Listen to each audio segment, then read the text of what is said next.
അപ്പോൾ ഇന്നത്തെ ദിവസം തുടങ്ങുന്ന ഒരു ചൂടപ്പത്തിൽ നിന്നാണ്. അപ്പോൾ കഴിച്ച് ഞങ്ങൾ റെഡി ആയി കഴിഞ്ഞപ്പോൾ കറങ്ങാൻ അങ്ങ് ഇറങ്ങി. അപ്പോൾ കറങ്ങാൻ പോയ വിശേഷം നമുക്ക് ഇന്നത്തെ വീഡിയോയിലൂടെ കാണാം. എറണാകുളത്തുള്ളവർക്ക് ബോട്ട് എന്ന് പറഞ്ഞാൽ അത്ര വലിയ കൗതുകമാണെന്ന് എനിക്കറിയത്തില്ല. പക്ഷേ എനിക്ക് ആദ്യമായിട്ട് കണ്ടപ്പോൾ ഭയങ്കര അത്ഭുതം തോന്നിട്ടോ. ഞങ്ങൾ ബോട്ടിലാണ് ഞങ്ങൾ എറണാകുളം വരെ പോയതും. വലിയ വലിയ കപ്പലുകളൊക്കെ അവിടെ കിടന്നപ്പോൾ ഞാൻ പെട്ടെന്ന് അത് വീഡിയോ എടുത്തുട്ടോ. നല്ല രസമായിരുന്നു കാണാൻ. ഉച്ചയ്ക്ക് നല്ല ചൂടായിട്ടൊന്നും അറിഞ്ഞില്ല കേട്ടോ. ഞങ്ങളവിടെ ചെന്ന് ഇറങ്ങി കഴിഞ്ഞപ്പോൾ ഭയങ്കര ദാഹവും ചൂടുമായിരുന്നു. അപ്പോൾ ഒരു വരക്കെല്ലാം കുടിച്ച് ഞങ്ങൾ നേരപ്പം പാർക്ക് അടച്ചിട്ടൊക്കെ പറഞ്ഞു കേട്ടോ.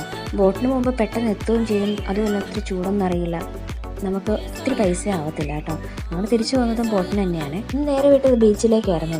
ബീച്ചിലേക്ക് പോകാമെന്ന് അറിഞ്ഞതേ കുട്ടികൾക്ക് രണ്ടുപേർക്ക് ഭയങ്കര ഉത്സാഹമായിരുന്നു. അവിടെ ചെന്ന് വെള്ളത്തിൽ കളിക്കാം, മണ്ണിൽ കളിക്കാം, നല്ല രസമല്ലായിരുന്നു. അപ്പോൾ ന്യൂ ഇയറിന് മുന്നേ ഉള്ള ദിവസങ്ങൾ ഞങ്ങൾ സ്പെൻഡ് ചെയ്തത് ഇങ്ങനെയാണ്. അപ്പോൾ ഇന്നത്തെ എൻ്റെ വീഡിയോ എല്ലാവർക്കും ഇഷ്ടപ്പെട്ടെങ്കിൽ ഒന്ന് സപ്പോർട്ട് ചെയ്തേക്കണം, ലൈക്ക് ചെയ്തേക്കണം, സബ്സ്ക്രൈബ് ചെയ്തേക്കണം. പുതിയൊരു വീഡിയോ ആയിട്ട് വരുന്നവരെ ബൈ.